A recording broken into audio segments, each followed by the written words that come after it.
Spéciale élection départementale sur Sensation. Bonsoir et bienvenue dans cette nouvelle émission spéciale consacrée aux élections départementales. Tous les jours jusqu'au vendredi 20 mars, Radio Sensation vous présente les candidats présents sur les cantons de Maurepas, Montigny-le-Bretonneux, Plaisir et Trappes. Je vous rappelle évidemment que les élections départementales se tiendront les 22 et 29 mars prochains. Elles remplacent les élections cantonales et vous voterez pour la première fois non pas pour un candidat mais pour un binôme homme-femme.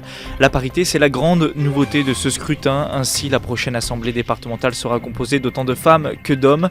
Le département des Yvelines, c'est désormais 21 cantons au lieu des 39 précédemment et donc 42 conseillers départementaux à élire, 226 candidats en lice et ce soir nous recevons Jamel Niati, candidat Front de Gauche sur le canton de Plaisir.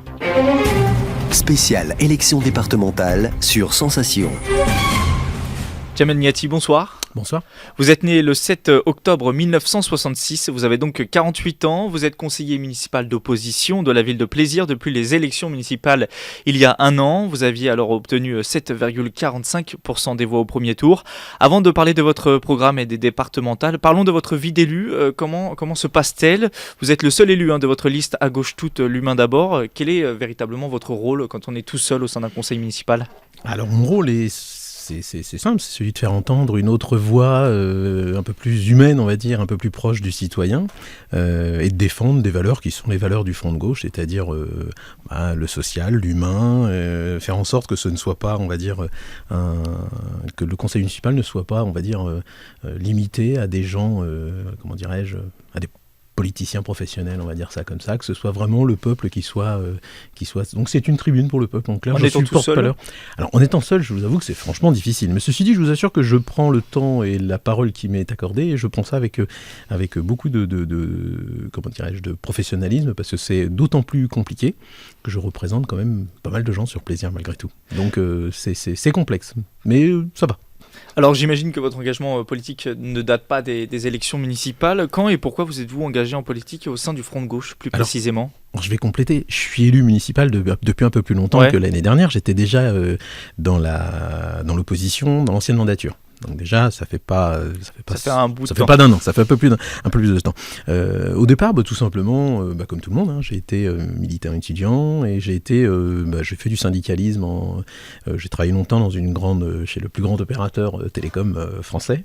Je vais même dire historique, et j'ai eu à exercer différents mandats syndicaux, donc délégué du personnel, représentant du personnel. J'ai siégé au niveau du CE, du siège de France Télécom, voilà, je l'ai dit.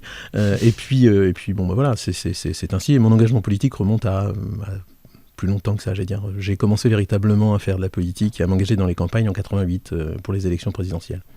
Abordons maintenant ces élections départementales. Vous formez un binôme avec Maryse Mézières. En campagne, comme vous l'êtes actuellement, c'est un avantage ce binôme ou c'est des difficultés supplémentaires à mettre en place ? Oh non, c'est un avantage parce qu'on n'est pas seul. Bon, l'an dernier, si vous voulez, nous on surfe sur une dynamique qui est d'avoir créé un groupe Front de Gauche sur le canton de Plaisir. Et je ne suis pas tout seul déjà au départ. Et le fait d'être avec une autre personne, et notamment Maryse Mézières, qui est très très impliquée dans la vie de notre groupe, est une chose très intéressante. L'avantage de cette élection, c'est de mettre en place de la vraie parité. Ça, c'est un point qui est extrêmement important. Donc, on ne peut que le féliciter cette démarche. Le fait de le faire à plusieurs, non, au contraire, c'est pas du tout un problème. C'est pas plus mal. Ça nous évite d'être seul sur le devant de la scène. Donc, non, c'est. Et puis bon, le fait de donner quand même la place aux femmes, faut quand même le dire, c'est quand même la moindre des choses, quoi, parce que on est quand même sur la parité au niveau de notre vie de tous les jours, donc non, ça me va très bien, moi, ça me va très très bien, et en plus on se connaît depuis très longtemps et on se connaît très bien, donc c'est un choix qui a été fait par on va dire nos copains de liste, donc ça a été à l'unanimité, donc c'est très bien. Votre binôme sur le canton de Plaisir se déclare comme les candidats anti-austérité. Au niveau départemental, on peut vraiment lutter contre l'austérité, et si oui, comment ? Alors, c'est compliqué. Oui, on est vraiment des candidats anti-austérité. Pourquoi ? Parce que tout simplement, on est aujourd'hui à l'image de ce qui se passe en Grèce et qui, je l'espère, va se passer en Espagne. La notion d'austérité qui consiste à faire payer les plus démunis, les plus pauvres et ceux qui souffrent le plus de la crise est quand même quelque chose de fondamentalement injuste. Donc, sur le principe, comment se faire pour se battre contre l'austérité ? Il faut se rappeler quand même qu'on est l'un des départements les plus riches de France. Le problème que l'on a aujourd'hui dans les Yvelines, c'est tout simplement l'usage qui est fait des fonds publics. J'en veux pour exemple le projet de circuit de Formule 1 qui à un moment était prévu du côté d'Aubergenville, si je ne m'abuse, qui après a été revu, abandonné, mais bon, qui a quand même nécessité, enfin, qui a quand même été consommatrice de sommes assez conséquentes, si je ne m'abuse, c'est quelques millions d'euros qui sont partis. J'ai d'autres détails comme ça. Donc, en clair, c'est faire en sorte d'être, on va dire, une vraie voie d'opposition pour qu'on soit vraiment dans une politique d'alternance par rapport à tout ce qui est politique libérale aujourd'hui, oui. Alors, dans les Yvelines, c'est compliqué parce qu'on est dans un département qui est quand même assez ancré à droite, qui n'a jamais été gouverné par quelconque parti de gauche. Actuellement, il y a 28 élus de droite, 11 de gauche. Vous savez, l'objectif pour nous, c'est de faire entendre notre voix, et vraiment une voix de gauche, effectivement. Après, c'est ce que je vis aujourd'hui à plaisir, c'est-à-dire être dans l'opposition, une opposition constructive, une opposition qui garde ses vraies valeurs, et faire en sorte que on va dire que la politique ne soit pas réservée à une élite et à des gens dont c'est le métier. Une voix de gauche, ça se décline comment sur l'action sociale, la première compétence du département ? La première compétence, déjà sur une voix de gauche, ça se décline comment sur l'action sociale ? C'est déjà être à l'écoute des citoyens. Vous savez, moi, je l'ai vécu quand on voit des élus qui ne viennent faire campagne que tous les 6 ans et que l'on ne revoit pas sur le terrain. C'est ce que fait actuellement la majorité et les candidats, en tout cas sortants, qui soient de gauche ou de droite. Je sais pas trop. Le candidat sortant, donc qui ne s'est pas représenté, était présent. Mais bon, ce que je sous-entends, c'est qu'aujourd'hui, la présence d'un candidat et on parle d'un élu, pardon, sur le terrain, elle est quand même d'être beaucoup plus présent sur les activités traditionnelles, pas venir seulement quand il y a des inaugurations, des choses comme ça, quoi. Être audible et perceptible du peuple, c'est-à-dire faire plus de réunions publiques, être plus à l'écoute des gens, et pas seulement venir serrer des mains et couper des rubans, quoi. C'est un peu ça, je veux dire. Pour moi, la politique, c'est pas ça, c'est la partie apparente de l'iceberg. La partie vraiment cachée de l'iceberg, c'est véritablement être à l'écoute des associations, être vraiment sur le terrain, et remonter, on va dire, la volonté du peuple, quoi. C'est surtout ça. Vous pouvez pas créer quelque chose si vous n'êtes pas à l'écoute des gens. Enfin, je veux dire, ça me paraît complètement farfelu. Un des points de votre programme à vous, c'est les crèches. Qu'est-ce que vous comptez faire à propos des crèches ? Les crèches aujourd'hui, ce que l'on a remonté, c'est quand même phénoménal. C'est que dans les Yvelines, il n'y a aucune crèche départementale. Ce ne sont que des crèches privées. Alors, effectivement, le conseil général ou les communes, le conseil départemental maintenant, pardon, où les communes réservent des places. Mais bon, derrière, il y a quand même une chose qui est fondamentale, c'est que ces structures-là sont des structures privées qui ne sont pas à but non lucratif, qui ont quand même pour vocation de faire de l'argent. Comment se fait-il qu'une collectivité, elle, n'arrive pas à équilibrer ses comptes ? Je ne parle même pas de sortir l'argent, à équilibrer ses comptes en mettant ça en place. Alors on nous met des prétextes comme quoi c'est difficile au niveau du personnel, mais le problème est le même pour une entreprise privée. Et derrière, le fait d'en mettre en place, mais au lieu de mettre tout cet argent et de réserver des berceaux comme ils le font à tire-larigot dans toutes les communes, c'est peut-être aussi d'avoir une vraie politique sociale. C'est effectivement d'être plus présent. Il y a les PMI aujourd'hui qui sont en train d'être réduites comme peau de chagrin. Pour des raisons d'économie, selon la majorité actuelle. Comme vous dites que moi, la notion d'économie sur la santé, sur l'enfance et sur les personnes... Le département a les moyens aujourd'hui d'avoir une action sociale encore plus importante ? Attendez, mais bien évidemment. Et c'est une question de volonté, c'est une démarche politique, je veux dire. C'est une question de priorité. Et après, on peut parler aussi de la notion d'emploi, du tissu local et autres. Quand on voit qu'on aide les grosses entreprises qui ne sont pas forcément créatrices d'emplois. Pourquoi ? Parce que vous regardez toutes les statistiques de l'INSEE et autres, vous savez très bien que c'est les PME qui créent de l'emploi aujourd'hui. Donc les grandes entreprises, elles délocalisent. Donc faut arrêter d'aider. Emploi, économie, l'action sera portée sur les PME. Bien évidemment, je veux dire, quand on voit les pépinières d'entreprise, vous prenez sur notre canton, il n'y a pas de pépinière d'entreprise. Comment voulez-vous, quand vous lancez une activité que vous avez envie de démarrer, si vous n'êtes pas déjà appuyé sur un problème de base qui est la logistique, comment voulez-vous démarrer ?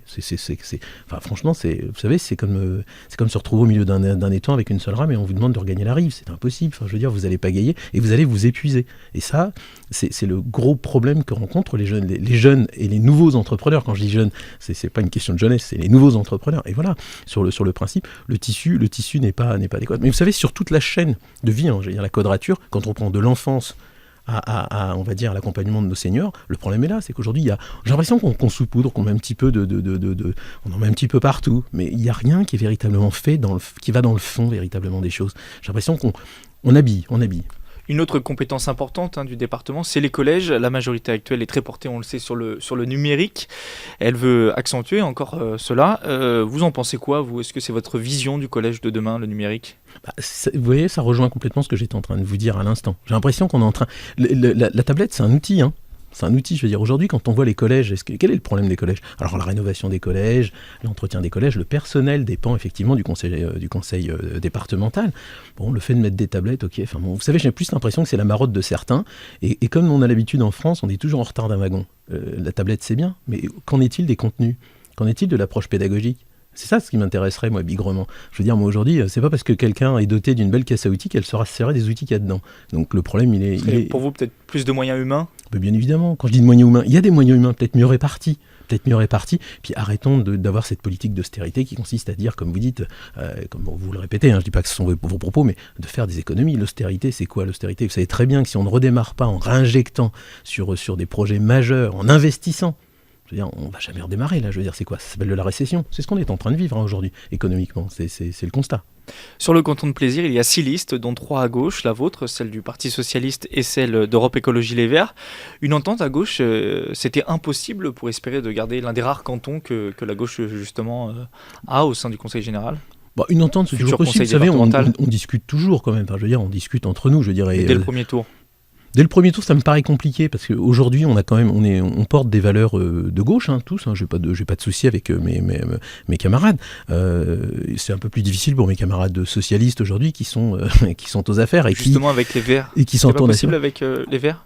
On échange, vous savez, puis vous savez, ces périodes de campagne sont très intéressantes. C'est les moments d'échange entre candidats, puis avec la population.